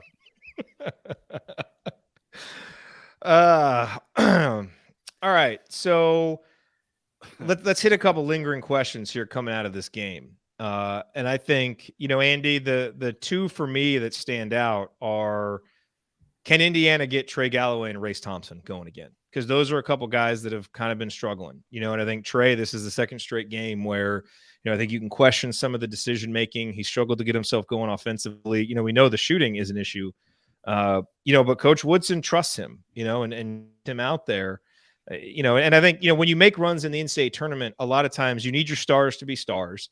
So you're going to need Trayce and X to anchor you. But I think Indiana's going to need Race to be that third guy. And then you're also, you're going to need, those bench guys. So if it's not Jordan Geronimo next game, and we're not sure yet if we can count on him as a game-to-game guy, then it's going to need to be a Trey or a Rob, because they're clearly the other two guys that Woodson, trusts to play 12 to 15 minutes a game. So that to me is something to watch for moving forward, is can those two guys get back in rhythm, because they both seem out of sorts and a little frustrated. Yeah, I thought Race played okay in the first half, made some plays. I thought was part of the effort to get offensive rebounds, just missed some shots right around the basket. Yeah. And like I said, toward the end of the half, they switched him on to Maldonado, and I thought he did a really good job there as well. I know there was a lot of speculation as to whether he might draw that assignment in part, and did well there. And I don't know if it was one of the early fouls that he got. There was kind of that weird play with EK where he thought he picked up his third foul, and then Race gets one. He gets one on that screen, and then he's sitting for a while. So maybe less worried about him in some regard than Galloway. But yeah, I just thought Galloway, the shooting thing is just a huge issue. There's no way of getting around it because of the way that teams can defend when he's on the floor. And while he's pretty good at attacking closeouts, the closeout is coming from so far away that there's really not an opportunity to do that. And they're not closing out hard. And I think in some ways he's trying to make up for that defensively, and is committing fouls on guys that are just not, a guy that is at the 3-point line, but his guy's back to the basket, just kind of running through somebody. He had issues with that a little bit in the Iowa game. And I don't know if because the offensive piece is not really going for him, that he's pressing defensively to try to either get his hand in passing lanes, that's or exactly what plays that way.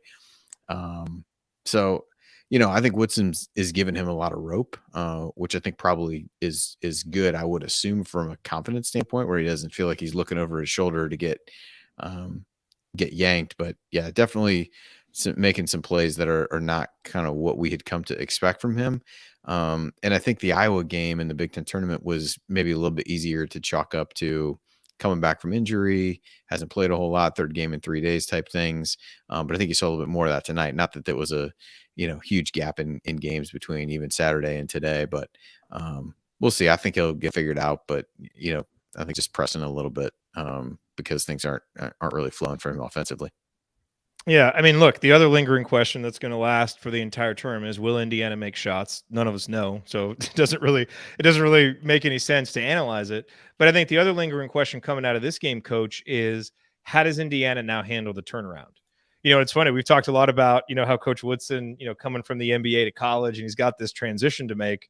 Well, now this quick turnaround, this is a place where his NBA experience might actually help, because this is an NBA type trip, right? Where you're flying late night, you're going into, to Portland. Indiana's going to get in late. They'll have a day tomorrow to practice, and then they play Thursday night against a really good St. Mary's team.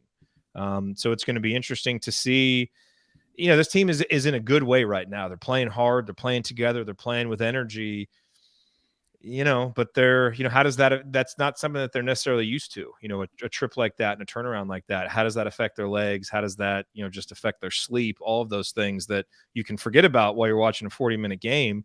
And yet I think it's reasonable to wonder about now. And we'll see. I feel like the way that they're playing, that, they'll be able to come out and find a way through it, and put together a good effort. But you'd probably rather be playing a little bit less disciplined of a team than St. Mary's when you have that quick of a turnaround, and may need a little bit of time to kind of get your legs into it once the game starts. I think it's an obvious concern, but these guys have played. The basketball playing is probably the least thing. The travel and the sleep is probably the most important thing for college guys who don't necessarily do that. You might play a Saturday game and turn around and come Monday, Tuesday, and the interesting thing for me would be to find out when they get to fly out to Portland. Are they staying in Dayton tonight and flying out in the morning, or are they going to get a late night charter tonight and fly out? I don't know if either one is better or not. Looks like they're flying out tonight. They're flying out tonight. Some reports, yeah, like 1 a.m. they take off. Okay, so about now. So they'll get in and be able to get some sleep, and then whenever they're expected to practice and do those things, and you just got to eat well and hydrate well, and then get ready to lay it on the line. And it is what it is. And I think the one thing that makes me feel comfortable is there have been teams, they showed the graphic tonight, there have been several teams who have played in the first 4 that have gone on to make it to the Sweet 16, let alone just win. They didn't show games that just won the next game and maybe got beat in the round of 32. So UCLA went to the Final Four last year. Yeah. So that gives me a little bit of, we'll relax. So, they're young. They should be somewhat resilient, but it is honestly not ideal to fly out to Portland here at 1 a.m. It'd be better to Indianapolis had a location, and I don't know where all the 4 seeds or the 5 seeds are located right now on the bracket, but that's one thing the NCAA has tried to do before. And I wonder, I haven't gone back, and I usually go back and try to guess where teams were put and why they were put somewhere, but that flight to Portland is kind of long. Yeah. But no excuses. You tip the ball and you go play. Yeah. One thing to say about that, and I know Andy's got to go in a second. Race Thompson only played 20 minutes tonight. Kopp only played 21. Geronimo played 19 to cover for them. Galloway only played 12. Bates played 11. I mean, they spread out the minutes more than they usually do. Durr got in, which he hasn't been in a while. It felt like they spread things out a little more, not consciously, just because of the way the game was going, and that might help them. But yeah, it's a tough transition. But you know what? Here's the other thing about it right now, guys. Indiana's playing with house money at this point. They made the NCAA tournament. They won a game. Playing with house money, you've accomplished your goal. There's, play free. If you don't win against St. Mary's, nobody's going to say that was a huge disappointment. Unless you're up 20 and blow it or something. Like nobody's going to think like, oh, they should have beat St. Mary's. I mean, I think it's a pretty even matchup, but they, go roll the ball out and see what happens. You're playing with house money. Yeah, and given the history of the first 4 teams, the real lingering question, maybe if it's an advantage more than anything. The flight isn't good, but the quick turnaround. This team's hot right now, Andy. So let's just keep getting on the court and just let this thing roll as much as possible. I know you got to get out of here soon, so let's do a quick last call and get kind of some brief thoughts from you on what Indiana is facing Thursday night against St. Mary's. Yeah, so just to touch on St. Mary's real quick, defensive efficiency has become a strong suit when they used to be very, very efficient on the offensive end, but struggled defensively. They really flipped that the last couple of years. Played a really slow pace. They're annually one of the slowest teams from a tempo standpoint. And so they don't make a lot of mistakes, as you mentioned. Don't give up very many offensive rebounds at all. They're 4th in defensive rebounding percentage. Although Wyoming ranked, I think, in the 40s in that coming into tonight, and IU really did well on the offensive glass there. So it'd be interesting to see if that's a trend that IU can continue. And offensively, Randy Bennett's a really good coach, and they've got a number of guys who can shoot it. So they're 35.1% from 3 on the season, and then I think they've got 1, 2, 3, 4 guys who shoot at least 38% from 3. That are 3 of which are in their rotation. Another guy's a bench guy that comes in periodically. Personnel wise, big guy is Matthias Tass. He's 6'10", big body. Was able to do some good things defensively against Gonzaga when they beat them. And so be another interesting matchup for TJD. I don't think he's as mobile, but certainly a good scorer, draws a lot of fouls. Or gets the free throw line quite a bit at the very least, and shoots it well from 2. And then the other guys to kind of watch. Tommy Kusi is the point guard. He's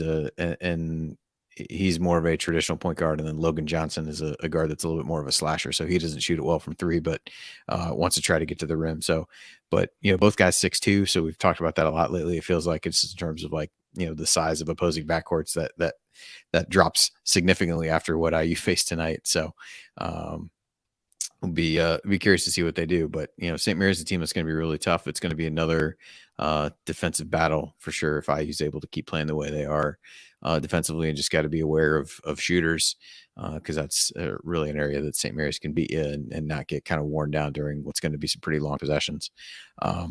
But in terms of final thoughts for me, one, I wish the game would have been a little bit earlier, as the workday begins early tomorrow at this point, now that it's 1:11 here. But awesome to see this team be able to keep the momentum going and put aside whatever disappointment or frustration they may have had with having to go to Dayton. That didn't seem to affect them one bit in a negative way. And I think that's, the one thing that you might worry about a little bit, that everything was going really well for them. It was a little bit of a setback to not, to have to do that. And they responded to that well. They closed out the game. They made a few questionable decisions there toward the end, but still were able to close it out and really kind of kept Wyoming at arm's length for the last bit of the game. And great to see different guys be able to step up. Really, TJD has been the leader, and he and X have really established themselves. But the team won games in the Big Ten tournament because other guys were able to step up in support of them.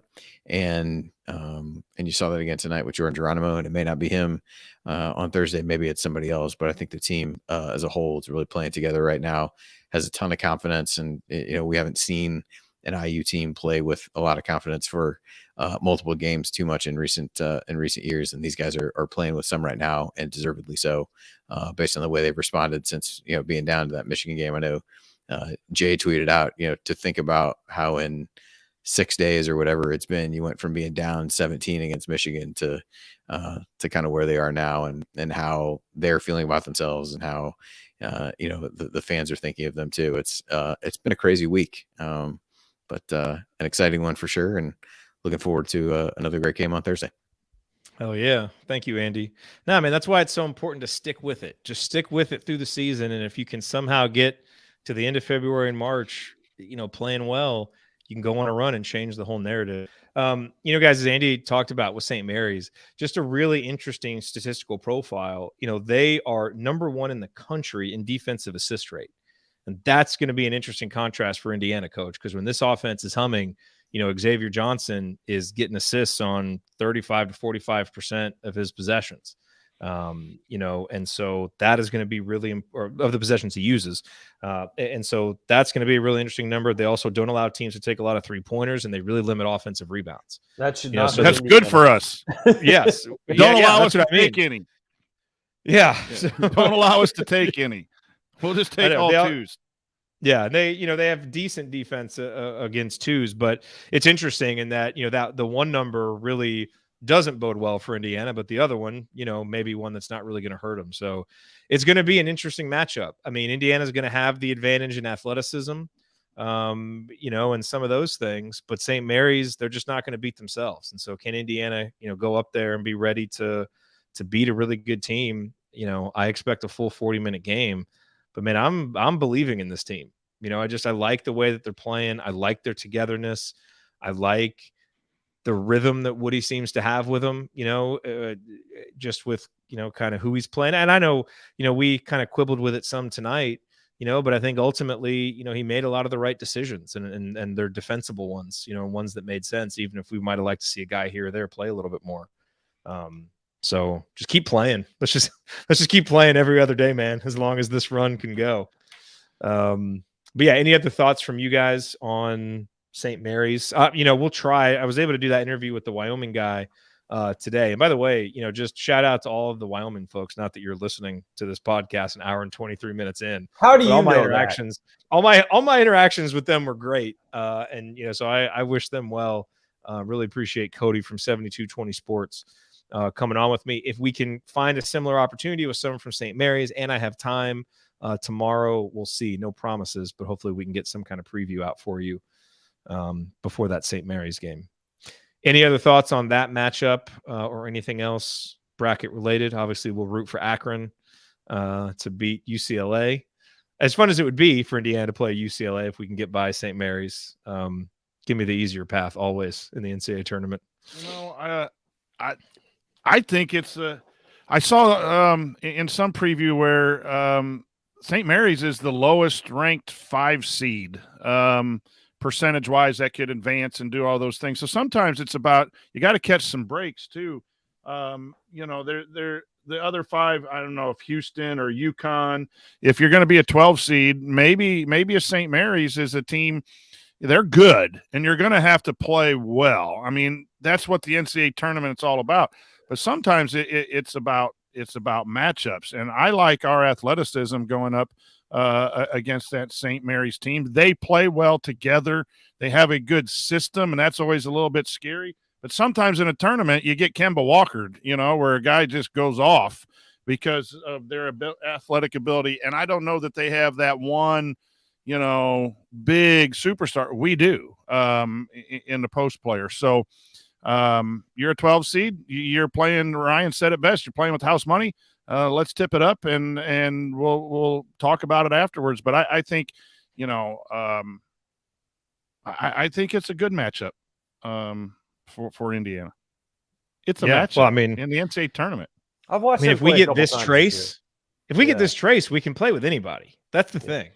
You got to have some more guys around him as we get further down the tournament. You're going to have to make shots to win some games eventually. Yeah, that's what I was going to say, Jerod. Is you can't be making 2 3-pointers in a game continuously, 2, 3, 4, and think that you're going to keep skating by. Like, you've got to hit some shots at some point. I thought they passed up some tonight, guys. They did. There's sometimes you're going to have to take it when it's somewhat contested just to stretch. I thought Miller Kopp had one in the corner. I'm like, shoot. He did. You've got to take shots. And he pumped and dribbled to find maybe a better shot. That's exactly the play I was talking about. He had the one. Yeah. No, I thought Parker had one. And the corner is his spot, too. Yeah. And so, no, here's what I'll say about that. They were too cautious shooting tonight, I think. So they got to play free. Completely agree. And I also think sometimes guys who are struggling when they have the lead in a game are not going to force a shot. Right. And maybe sometimes you need to. You need to get one up. And I was shocked that Parker took the jumper he did, and I was glad he did, and I was glad he made it, obviously, for one third of our jumpers made tonight. But I was shocked he took that, because when other guys are going well, you're struggling and you're ahead. You want to just, give it to the guy who's going to score. Let's keep this going. But when you're coming back, sometimes guys will fire just because, we need something, So it's a different mentality when you're playing from ahead and playing from behind. So I think that they did. You're right. Passed a bunch of shots. I'll give Wyoming credit. They were closing out hard, too. And there were no comfortable 3-point looks, really. It didn't seem like it. But there were open ones, and you could take that open shot. And a couple times guys did pump and try and take a one dribble and come in. Xavier Johnson did it once. And sometimes you just got to take the 3, because that long 2, it's the worst shot in basketball. So you might as well try for the extra point from beyond the arc. But yeah, Jerod, you're right about hitting shots. Once you get in the tournament, you got to hit some shots. And we're in the tournament, got away with it tonight because they out-rebounded and scored a ton of second-chance points and dominated the paint. But you're not going to do that in every matchup. Hey, but you know what? We won, and I think Ryan, you're right. I think now, that the reason this win was so important. Everyone can exhale now. Yes. Well, it's just, there were still some Nimrods out there that are looking at this, as you mentioned earlier, we're in the play-in game. And even the term play-in game really should go away. It is the first 4. You made the tournament. These are the teams that are in there. But now you've made the field of 64. No one can say anything to take this away. You've won a game in the tournament. You're in the field of 64.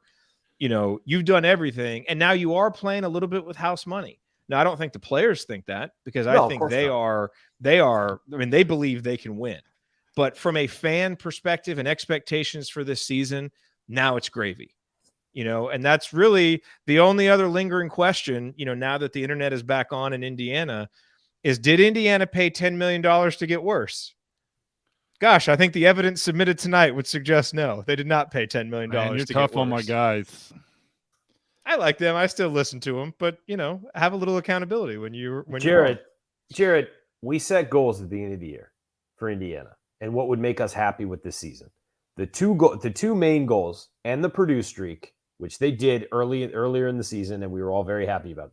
The other, got to make the NCAA tournament.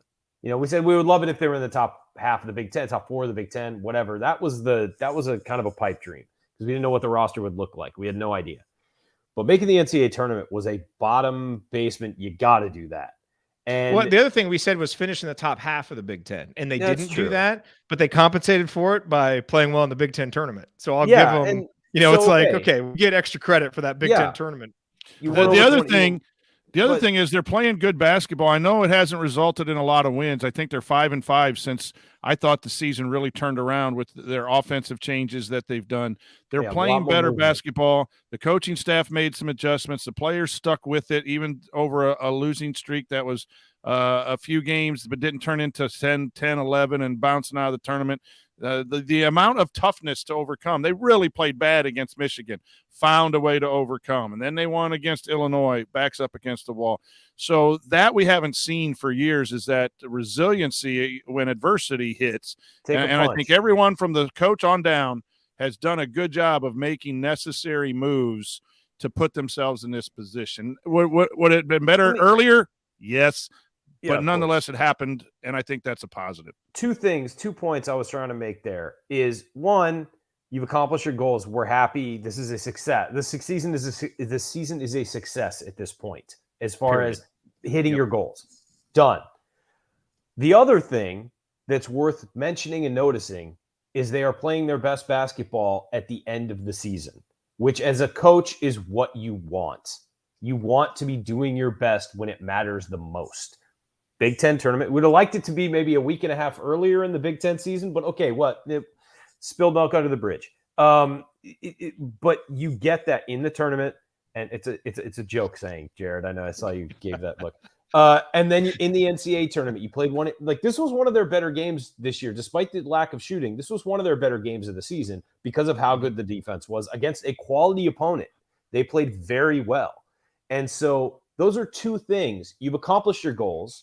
If the season is a success, unqualified success at this point, and now you're playing your best basketball. You lose to St. Mary's, we'll be upset because the season's over, but you can still look back on this season and be like, it's something to build on in the future, certainly, and it's something you can be proud of and everything. Now let's go beat St. Mary's. Why not? As we said, house money, no pressure on the team whatsoever, and it's a team they can beat, quite frankly. The matchup is there. Trayce goes for 25 and 10. They can easily beat St. Mary's.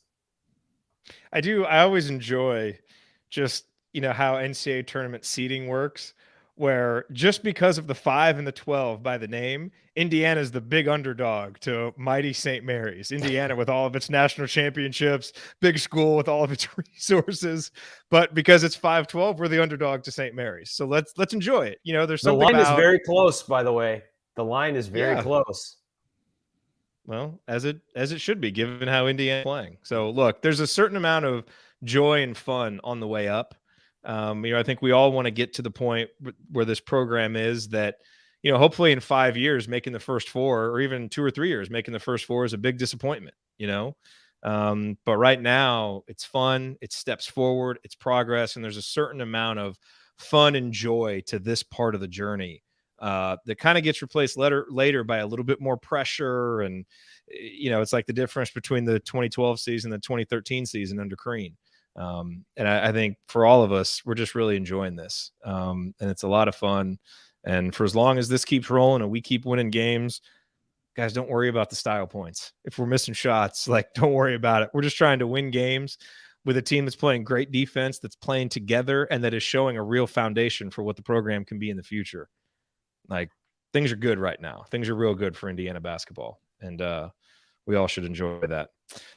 All right, you're listening to the Assembly Call IU Postgame Show. Remember to check out our friends at Home Field Apparel. Use the promo code HOME, HOME, at checkout to get 15% off your first order. All right, guys. I feel like we just kind of did last call, but let's do the official last call. Some final thoughts on just a joyous, wonderful night for Indiana basketball, winning an NCAA tournament game. It's been a long time coming, and the guys got it done. I'm just proud of them and really excited about this experience for them. Especially a guy like Trayce, who's wanted this so badly and has just at the right time put everything together to take this team where it hasn't been. I mean, his legacy is totally different now, completely different because of what's happened over the past 7 halves of basketball or whatever it's been. And that is so much fun and rewarding to watch for a guy who we've been with and seen all the ups and downs and been critical of and celebrated the good moments, and to see a young guy kind of figure it all out at the right time. This is why being a fan of college sports is fun. It makes the struggles and the ups and downs all worth it to see a guy like Trayce, to see a guy like X kind of figure it out and put it together through the season. This is what it's all about. This is the meaningful stuff.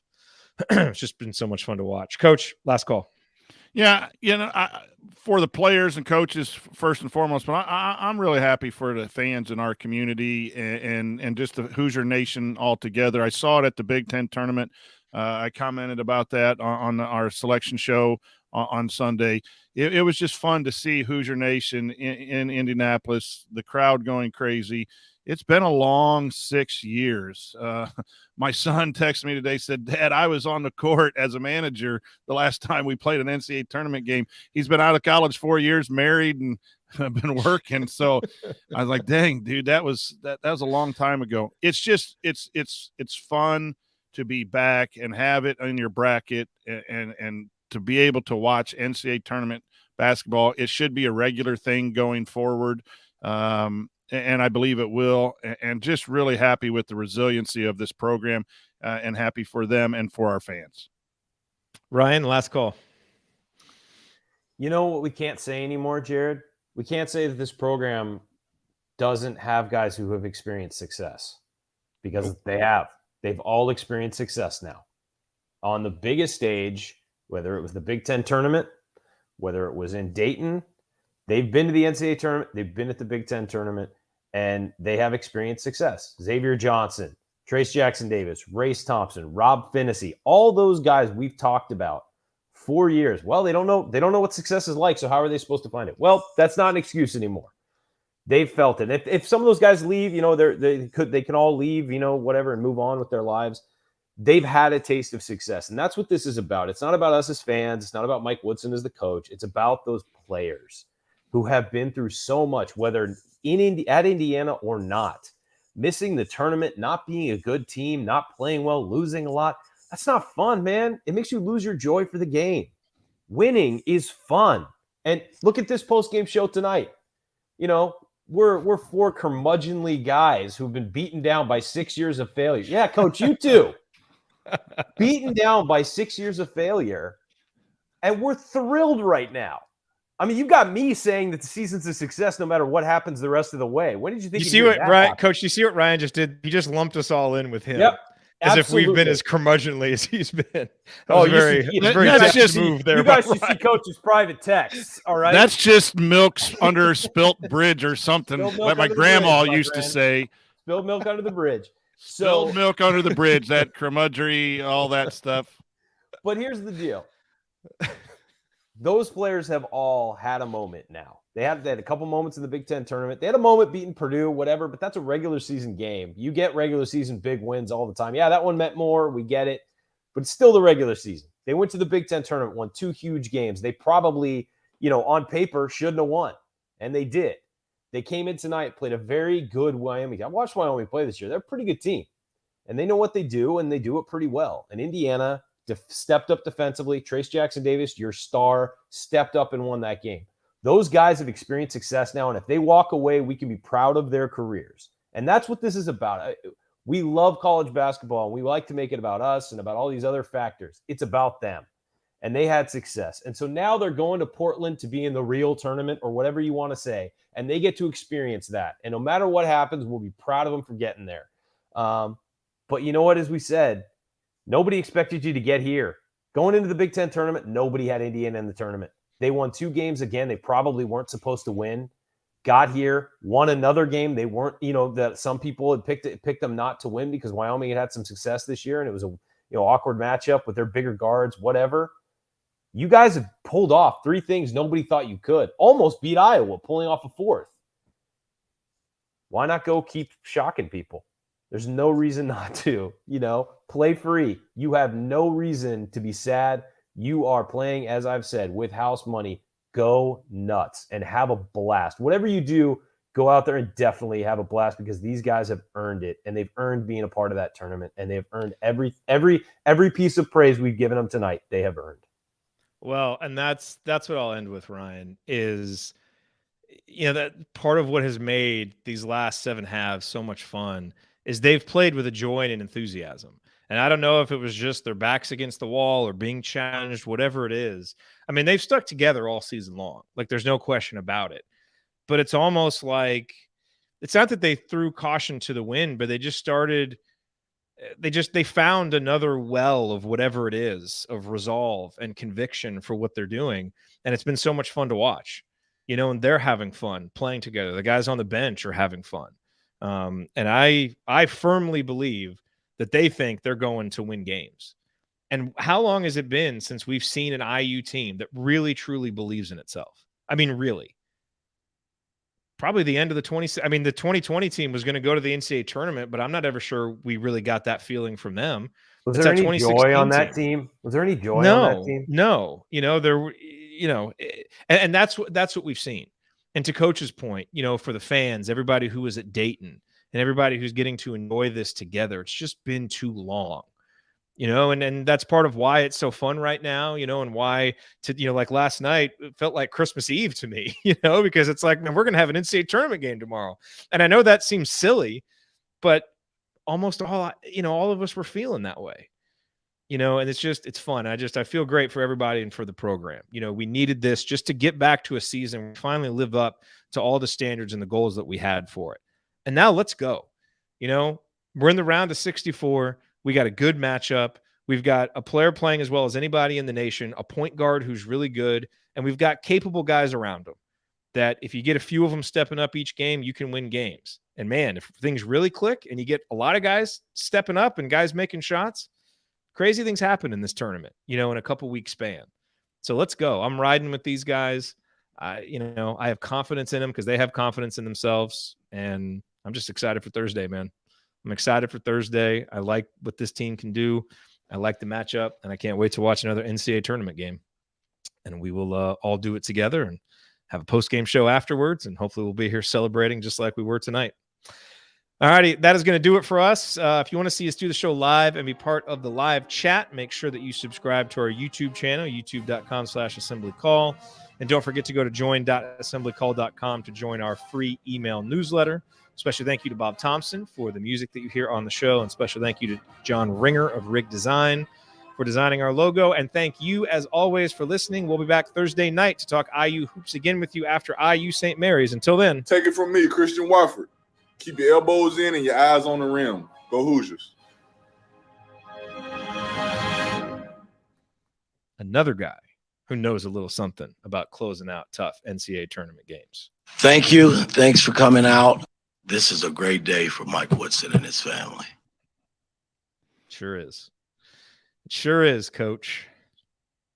Awesome. Yeah. We won an NCAA tournament game, gentlemen. We did. How am I supposed to get some sleep tonight? I don't know. Earlier, Heather was like, do you think you'll be in bed tonight before 2 a.m. Central Time? I'm like, sure. But now the show's ending at 12:30. I got to post it because Ari was in Dayton.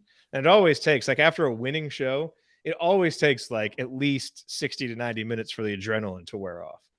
Yeah. So exactly. I don't know. I might not be in bed before 2 a.m. Might be movie day tomorrow in U.S. history. That's why you win all those teaching awards, Coach. Yeah, that's why everyone loves me. All right, so Coach, you're on track to host Thursday. I've got my niece's birthday. Yep. So I may end up being able to be on the show depending on when we get home and all that stuff, but just assume I'm not going to be there. Would you send me a couple of those the music for the Hustle Award? I don't think I have, or Leo's thing if you want to keep playing that. Anything that you've done recently to update the soundboard. Yep. I will send it over to you. All righty. Well, thanks everybody for being here. We had over 1,000 people watching live. We need to win these NCAA tournament games more often. We had over 900. I could get used to this. We had over 900 for like a half hour, guys. So, and it was like 1 a.m. on the East Coast. Good job, guys. Thanks to all the new listeners who tuned in. And let's go get another one. Well, we'll see you guys. I got to get out of here. Talk to you guys Thursday. See y'all.